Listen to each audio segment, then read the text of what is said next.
Juin 2011, le parti de centre-droit de Pedro Passos Coelho remporte les élections législatives. Ce retour au pouvoir après 6 années de gouvernement socialiste intervient alors que le Portugal traverse une grave crise financière qui menace d'entraîner sa sortie de la zone euro. Avec Pedro Passos Coelho, un économiste adepte des formules néolibérales, le PSD, le Parti social-démocrate, obtient ses meilleurs résultats en 20 ans. Mais sans majorité absolue, il doit composer avec le CDS-PP de Paulo Portas, un parti situé à droite de l'échiquier politique. Nos priorités sont claires, stabiliser les finances publiques, aider les plus nécessiteux, relancer la croissance et créer des emplois.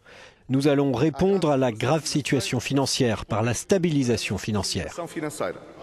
Avec sa majorité, Pedro Passos Coelho met le Parlement en ordre de bataille pour atteindre les objectifs d'équilibre des comptes publics et de réduction de la dette souveraine, conformément au plan de sauvetage de 78 milliards d'euros signé avec l'Union européenne, la BCE et le FMI.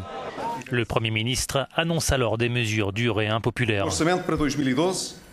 Le budget 2012 va entraîner une suppression du 13e mois pour les fonctionnaires qui gagnent plus de 1 000 euros par mois. Dans la rue, les manifestations se succèdent, notamment quand Pedro Passos Coelho augmente la cotisation des salariés à la sécurité sociale tout en réduisant celle des employeurs.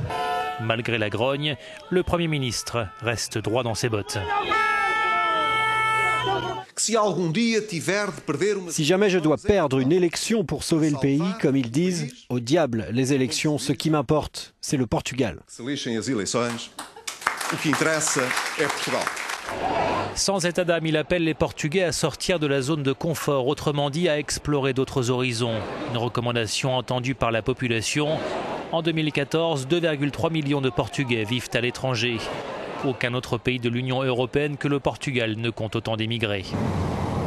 Des sacrifices qui s'avèrent payants. Après 3 ans d'austérité budgétaire, le Portugal parvient à s'affranchir de la tutelle internationale. Qual é a decisão que Portugal toma? E agora vamos ouvir Pedro Passos Coelho. Le 17 mai 2014 restera dans notre histoire comme le jour de tous les Portugais, parce que sans leurs efforts, nous ne serions pas arrivés si loin. C'est pourquoi ce ne sera ni le jour du gouvernement, ni celui d'un parti politique.